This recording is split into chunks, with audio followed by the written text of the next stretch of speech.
Hey guys, it's Sarah and I am here today to talk about the Winter Biannual Bibliothon. So this is a readathon that is hosted by like 7 different people. I will leave a link to their YouTube channel down below where they have all the videos and stuff. And they do this, I think, is it twice a year? Biannual. Is that twice a year?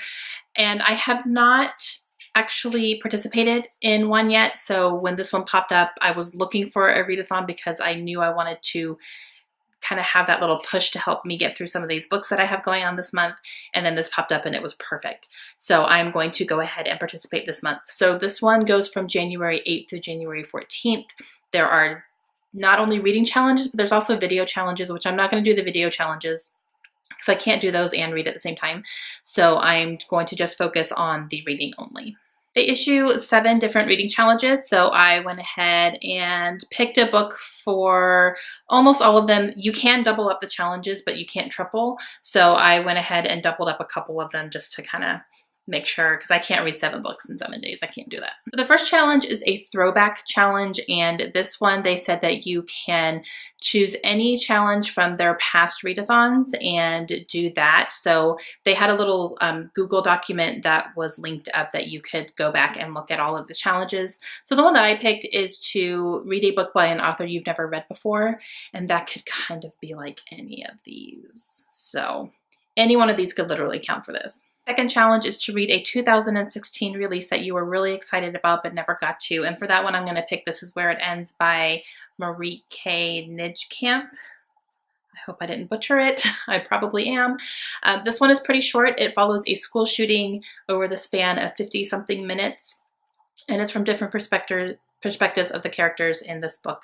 So I'm really excited to read this. I also have a copy of this on Audible, so I might be listening to it in the car as I go to and from the gym in the mornings and then read the rest of it at home. But I'm very excited for this one and I'm finally going to be getting to it.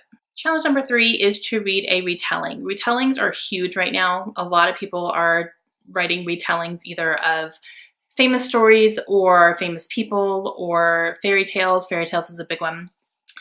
I don't know if I'm cheating on this one or not though. Or the only book from my stack this month that could be considered a retelling is Fates and Traitors by Jennifer Chiavarini.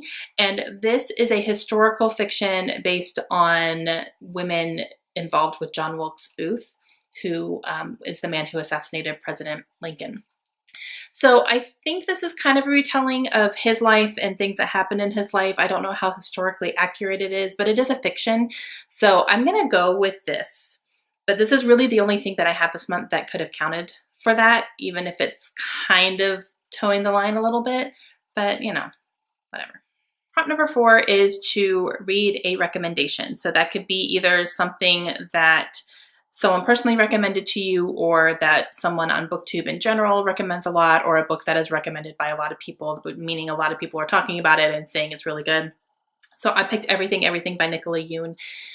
This came out in 2015, I believe, and it was just all the rage and I never got to it. So, but yeah, everybody talks about this book. So I'm going to count this one for a recommendation.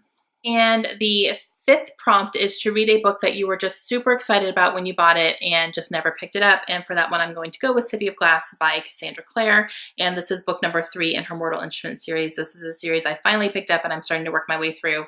And the entire series, I was really excited. I got it for Christmas last year from my husband. And so I'm going to go ahead and dive into book number 3. And the 6th prompt is to read a book that is diverse. And diversity is a really big topic in the BookTube community right now. So the one book that really stood out to me in this pile is Everything by Nicola Yoon, because her main characters are both diverse, I believe. I don't know the exact nationalities, but I know they're not white.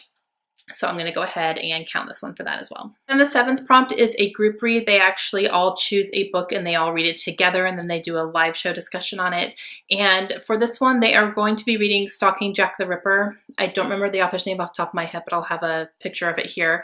I did download this onto my Kindle, but I don't know if I'm going to be getting to it or not. It's really going to depend. I kind of want to focus more on these 4 books that I have picked here. And then if I have time, I will do Stalking Jack the Ripper as well, but I'm not positive that I'm going to be able to do it. So I'm not going to make a promise that I'm going to read that one. I'm not 100% sure, but it's there for me if I want to. So these are the 4 books that I plan on reading for the second week of January during the Winter Biannual Bibliothon. So please leave me a comment down below. Let me know if you read any of these and what you thought. And if you plan on participating in the Bibliothon as well, please let me know. Maybe we can check up on each other and see how we're doing.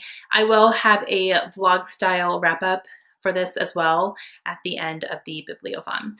Thanks for joining me today, guys, and I will see you guys again soon. Bye.